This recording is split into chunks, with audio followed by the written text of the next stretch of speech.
Hi, today I'm for the INFINIX Smart 7 and I'll show you how to log out from Gmail accounts on this device.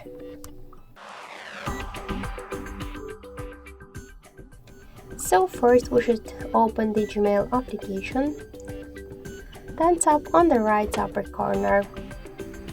To log out from Gmail application, we should first log out from Google account on our device, and to do that, click to manage accounts on this device, tap to your account, click remove, and confirm your action by tap to remove account.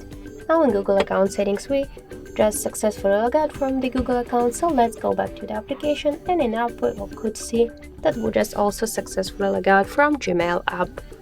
So that's it, thank you for watching, and if you like this video, leave thumbs up and subscribe.